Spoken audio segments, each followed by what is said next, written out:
So good evening to all of you, myself doctor Pooja Rohila. तो आज हम बात करेंगे रिसेप्टर एंड ट्रांसड्यूसर पाथवे की। ठीक है, तो पहले हमने क्या डिस्कस किया था, फार्माकोकाइनेटिक के बारे में एंड फार्माकोडायनेमिक्स के बारे में। फार्माकोकाइनेटिक क्या ड्रग का एब्जॉर्प्शन कैसे होता है, ठीक है, डिस्ट्रीब्यूशन, मेटाबॉलिज्म एंड एक्सक्रीशन कैसे होता है। फिर आता है फार्माकोडायनेमिक। फार्माकोडायनेमिक में क्या है, mechanism of drug action, enzymes के थ्रू, आयन चैनल्स के थ्रू, ट्रांसपोर्टर्स के थ्रू एंड रिसेप्टर्स के थ्रू कैसे कैसे ड्रग आपकी एक्शन करती है। रिसेप्टर के एक्शन को बताने के लिए बहुत सारी थ्योरीज आई। फर्स्ट थी उसमें लॉक एंड की मैकेनिज्म, जो एंजाइम एंड सबस्ट्रेट के केस में भी काम करती है। Second rate theory, third occupation theory and fourth is two state model. फिर रिसेप्टर क्लासिफिकेशन क्राइटेरिया क्या है कि सबसे ज़्यादा पार्टिसिपेशन रिसेप्टर करते हैं। ड्रग और रिसेप्टर का जब कम्बिनेशन होता है तभी आपको एक्शन देखने को मिलता है। Most of drug receptor mediated ही होती हैं। तो रिसेप्टर को क्लासीफाई किया गया तो उसके कुछ क्राइटेरिया हमने पढ़े थे। Pharmacological criteria, tissue distribution, ligand binding, transducer mechanism and molecular cloning. इसमें से क्या है, इन सब में से मोस्ट एक्सप्लेनेबल कौन सा बना, ट्रांसड्यूसर मैकेनिज्म। इसकी फर्दर स्टडी की गई। So it is a considerable progress there is a considerable progress has been made in understanding in the transducer mechanism. It is highly complex multi-step process that provide the amplification in the signals as well as integration of extra and intracellular signal at each step. तो यहाँ पे दो काम ये कर रहा है, एक एम्पलीफाई कर रहा है सिग्नल को और दूसरा इंटीग्रेट कर रहा है। इंटीग्रेशन मीन्स क्या होता है, sum up the extra and intracellular signals. तो एम्पलीफाई करना, सिग्नल अगर वीक है तो उसको एम्पलीफाई करता है ट्रांसड्यूसर मैकेनिज्म। सेकंड क्या करता है, जितने भी एक्स्ट्रा एंड इंटरसेलुलर सिग्नल है उनको सम अप करता है। So it is a combination of multi step, combination है मल्टी स्टेप का with start after drug action. तो ड्रग एक्शन के बाद ट्रांसड्यूसर मैकेनिज्म स्टार्ट होता है and and with drug effect. And किसके साथ होता है, ड्रग इफेक्ट के साथ। तो यहाँ दो टर्म आई है, first is drug action and second is drug effect. So what is drug action? It is the initial combination of the drug with its receptor.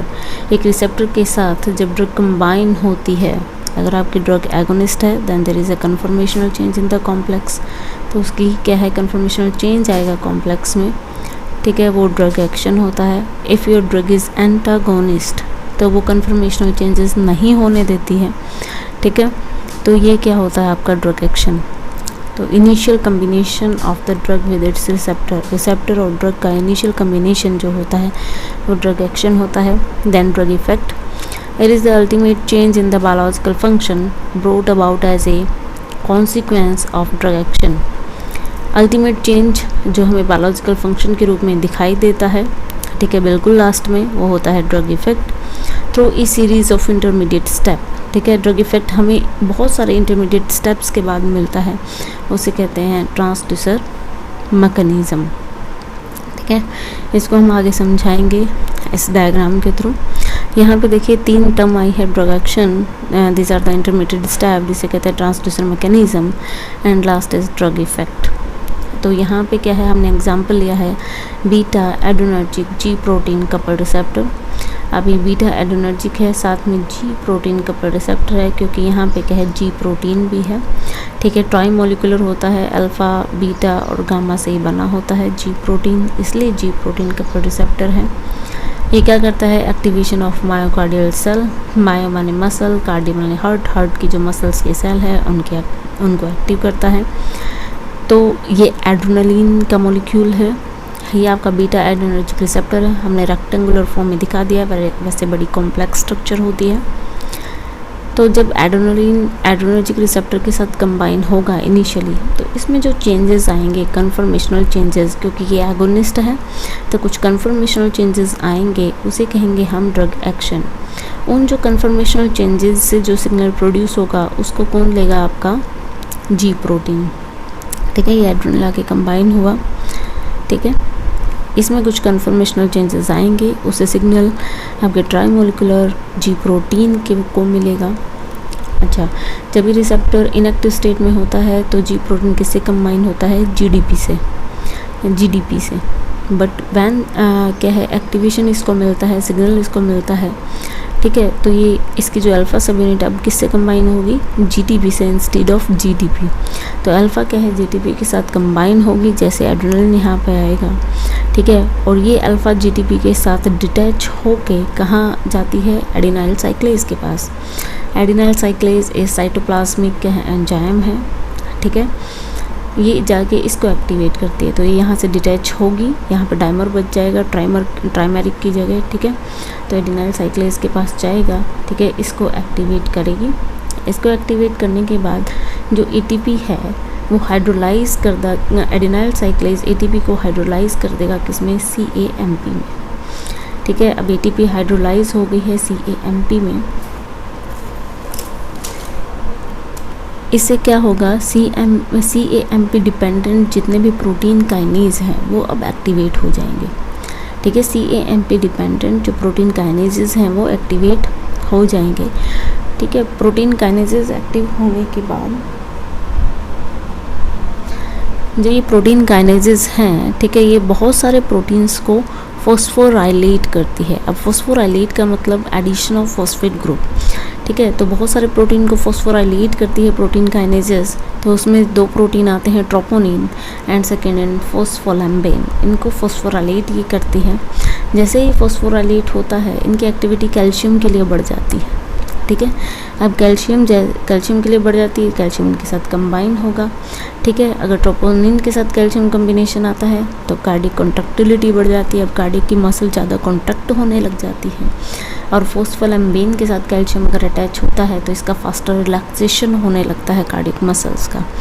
तो आपको जो इफ़ेक्ट दिखेगा एड्रेनलिन का, लास्टली क्या दिखेगा कि आपका जो हार्ट है उसकी कार्डिक एक्टिविटी बढ़ जाती है, वो अब फास्टर कॉन्ट्रैक्ट हो रहा है, फास्टर रिलैक्स हो रहा है, ठीक है।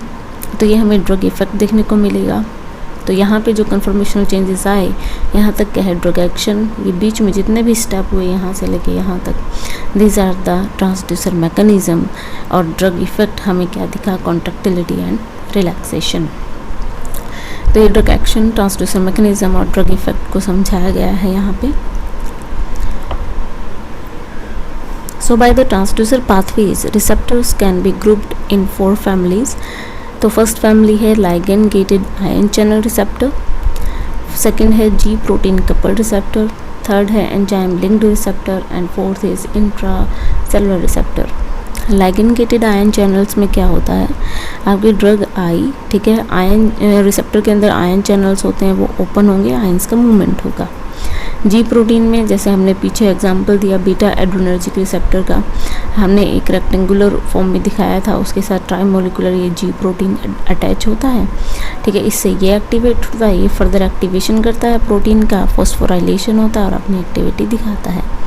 एंजाइम लिंक्ड रिसेप्टर में क्या, रिसेप्टर के साथ एक ऐसा, ठीक है, एक ऐसी ब्रांच भी होती है, एक ऐसा अटैचमेंट होती है जिनकी एंजाइमेटिक प्रॉपर्टी होती है, उस एंजाइमेटिक प्रॉपर्टी के थ्रू ये काम करता है।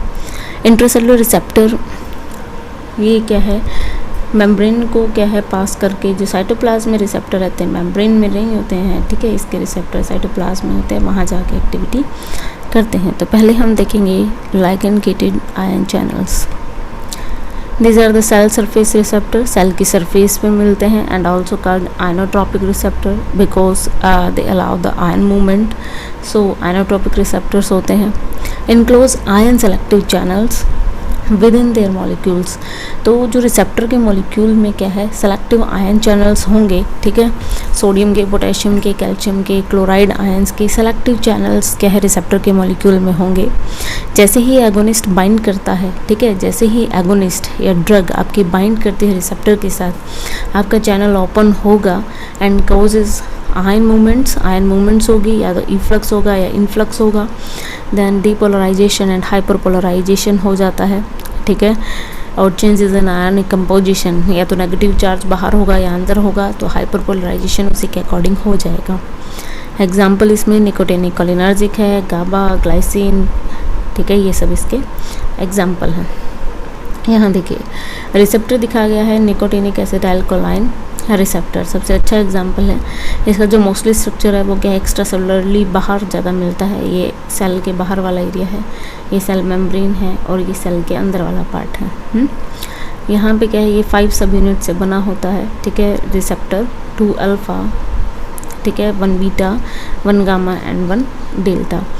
नॉर्मल अगर हम देखें तो एक्टिविटी में ये क्लोज रहता है, यहाँ का ये जो पोर है ये क्लोज रहता है।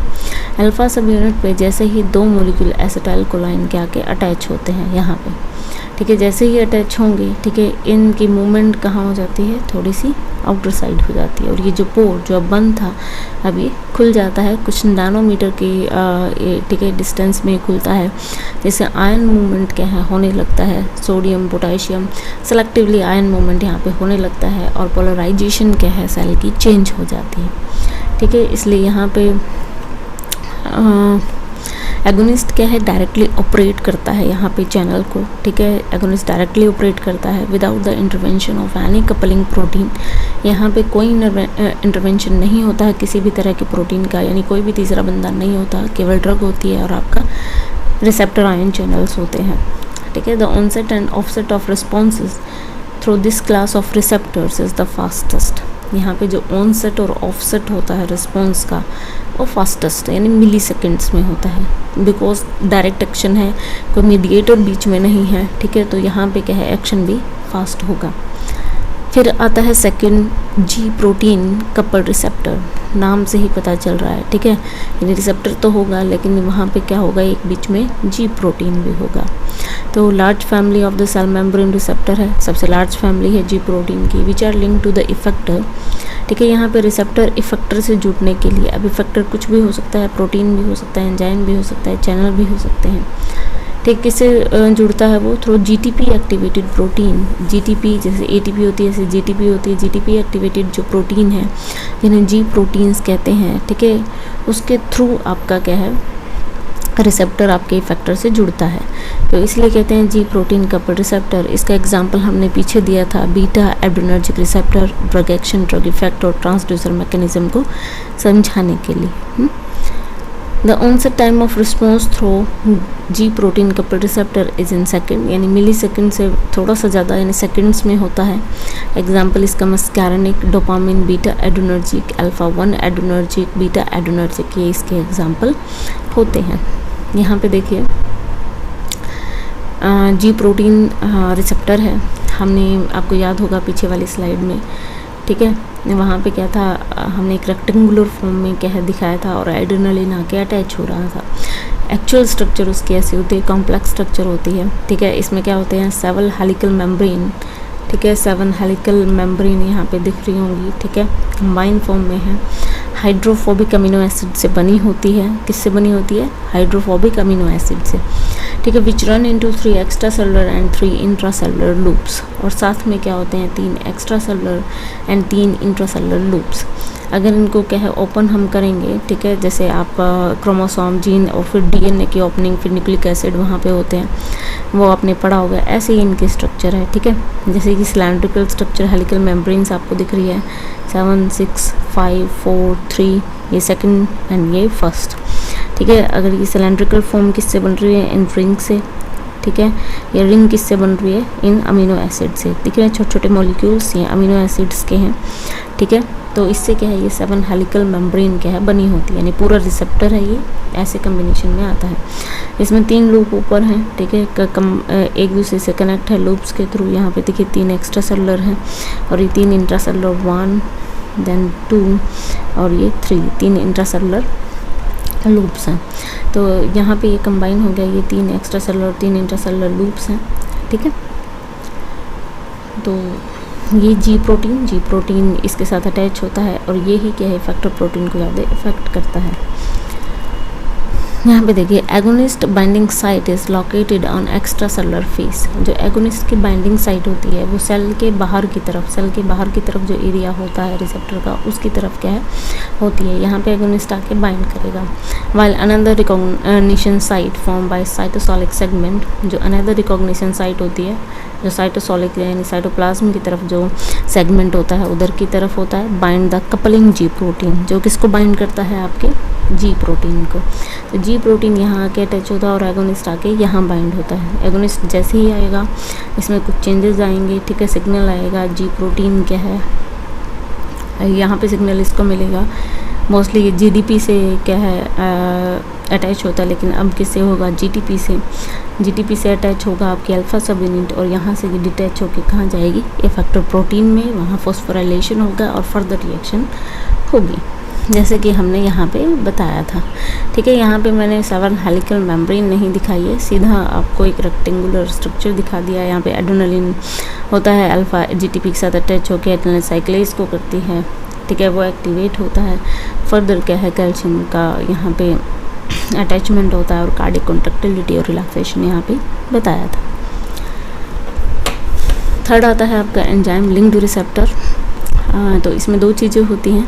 This class of receptor either have a सब यूनिट विद एंजाइमेटिक प्रॉपर्टी, यानी आपके रिसेप्टर में या तो एंजाइमेटिक प्रॉपर्टी वाला एक सब यूनिट होगा, ठीक है, उन्हें कहते हैं हम इंट्रिंसिक एंजाइम रिसेप्टर, या रिसेप्टर बाइंड विद JAK, जिन्हें कहते हैं Janus kinase enzyme on activation. ये जम्मू एंड कश्मीर नहीं है, ये Janus kinase enzyme on activation है, ठीक है। तो रिसेप्टर बाइंड विद JAK, यानी खुद रिसेप्टर में कोई एंजाइमेटिक प्रॉपर्टी नहीं होती, वो JAK के साथ क्या है कंबाइन होता है, फिर उसकी एंजाइमेटिक प्रॉपर्टी एक्टिवेट होती है। The agonist binding site lie on the outer face, जो एगोनिस्ट बाइंडिंग साइट है वो ही सेल के बाहर की तरफ जो रिसेप्टर का फेस होगा वहाँ पे होगी। एंड द कैटालिटिक साइट, यानी जहाँ एंजाइमेटिक प्रॉपर्टी है वो कहाँ होगा, साइटोप्लाज्मिक साइट के तरफ। The enzyme linked receptor transduce responses in a matter of few minutes to a few hours. तो यहाँ पे थोड़ा टाइम लग जाता है जी, ठीक है, few minute to few hours तक क्या है अपना एंजाइमेटिक प्रॉपर्टी अपना काम दिखाती है, ठीक है। तो ये एंजाइम लिंक्ड रिसेप्टर है। यहाँ पे देखिए फर्स्ट क्या है, इंट्रिंसिक एंजाइम रिसेप्टर, यानी आपकी जो सब यूनिट है रिसेप्टर की उसी में क्या है एंजाइमेटिक प्रॉपर्टी है। तो यहाँ पे देखिए आपको दिख रहे हैं एंजाइम के मोनोमर्स है, यानी एक सिंगल मॉलिक्यूल, ये सिंगल मॉलिक्यूल रिसेप्टर का। यहाँ पे क्या है एक्स्ट्रा सेलुलरली क्या है अटैचमेंट के लिए एक डोमेन है, यानी एक सब यूनिट ऐसी है सेल के बाहर जहाँ पे क्या है आपका ड्रग एगोनिस्ट आके बाइंड करेगा, ठीक है। फिर ये क्या है एक सिंगल लेयर सिंगल मॉलिक्यूल की स्ट्रक्चर है। फिर क्या है एक थर्ड क्या है इसकी सब यूनिट होती है, थर्ड सब यूनिट रिसेप्टर टायरोसिन काइनेज है, ठीक है। क्या होता है ये टायरोसिन काइनेज, मोस्टली काइनेज यहाँ पे होता है और ये क्या है टायरोसिन का रेजिड्यू होता है, ये टायरोसिन का रेजिड्यू है और ये क्या है काइनेज पार्ट है। इनमें क्या है एंजाइमेटिक प्रॉपर्टी है, ठीक है। तो enzymatic property with in the receptor है, ठीक है, इसी रिसेप्टर में है, तो ये इंट्रिंसिक एंजाइम रिसेप्टर है, ठीक है।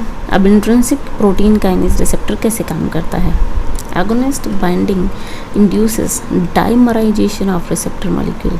अब ये एगोनिस्ट है, ये एगोनिस्ट क्या है आपके डोमेन पे आएगा और ये क्या है इसके साथ कंबाइन होगा। यहाँ कंबाइन होने के बाद क्या होता है ये सिंगल मॉलिक्यूल डाइमर्स में कन्वर्ट हो गए, यानी क्या है अब इनका क्या हो जाएगा एक्टिवेट होकर क्या बन जाएंगे अब डाइमर, यानी डबल मॉलिक्यूल यहाँ पे हो गया। Activate the kinase to autophosphorylate tyrosine residue on each other. तो यहाँ पे जैसे ही ये डाइमर बनता है तो ये काइनेज क्या है एक्टिवेट होता है कि भाई हाँ ये टायरोसिन का जो रेजिड्यू यहाँ पे है कि भाई फॉस्फोराइलेशन हो जा, तो यहाँ पे फॉस्फेट ग्रुप क्या है अटैच हो जाता है आके, ठीक है। तो इसका क्या है फॉस्फोराइलेशन हो गया, ठीक है। इसके अलावा क्या है कुछ SH2 कंटेनिंग जो प्रोटीन्स होते हैं, ठीक है, SH2 ग्रुप कंटेनिंग जो प्रोटीन्स होते हैं वो फ्लोट कर रहे होते हैं साइटोप्लाज्म में। जैसे ही क्या है ये इनके कांटेक्ट में आते हैं, ठीक है, और इनका भी फॉस्फोराइलेशन स्टार्ट हो जाता है, यानी इनके साथ भी फॉस्फेट ग्रुप अटैच हो जाता है। दीज फॉस्फोराइलेटेड सबस्ट्रेट प्रोटीन, ये जो सबस्ट्रेट प्रोटीन है जो फॉस्फोराइलेटेड हो गए हैं, ठीक है, देन परफॉर्मिंग सिग्नलिंग फंक्शन, ये क्या है फर्दर सिग्नल लेके जाते हैं और काम करते हैं। तो एग्जाम्पल इसमें इंसुलिन रिसेप्टर है, एपिडर्मल ग्रोथ फैक्टर रिसेप्टर है, नर्व ग्रोथ फैक्टर रिसेप्टर आपका इंसुलिन ऐसे ही काम करता है, ठीक है। तो यहाँ पे क्या है आपको पता चला कि एंजाइमेटिक प्रॉपर्टी क्या है इस सब यूनिट में है ऑलरेडी, तो इसे कहते हैं इंट्रिंसिक एंजाइम रिसेप्टर। फिर आता है ठीक है जेनस काइनेस, ठीक है, STAT kinase binding receptor, JAK STAT kinase binding receptor. यहाँ पे क्या है वही आपका आउटर साइड में डोमेन है जहाँ पे एगोनिस्ट आके बाइंड होगा, ठीक है, ये सिंगल मेम्ब्रेन है। देन यहाँ पे क्या है आपका टायरोसिन काइनेज है, ठीक है, ये काइनेज है और ये टायरोसिन का रेजिड्यू है, ये एरो। यहाँ पे क्या है इसमें एंजाइमेटिक प्रॉपर्टी नहीं है, तो इसको एंजाइमेटिक प्रॉपर्टी को एक्टिवेट करने के लिए इसके साथ क्या अटैच होगा पहले J and K।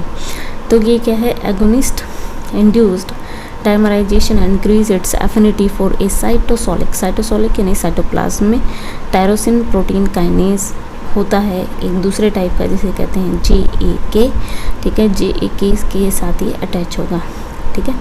तो यहाँ पे एक्टिवेट हुआ, क्या बने डाइमर्स बने, डाइमराइजेशन हो गया जैसे ही एगोनिस्ट बाइंड किया। अब क्या है इनकी एक्टिविटी क्या है इंक्रीज हो गई किसके लिए JAK के साथ, तो JAK क्या है आगे इन दोनों के साथ अटैच हो जाते हैं, ये भी एक तरह से टायरोसिन प्रोटीन काइनेज है।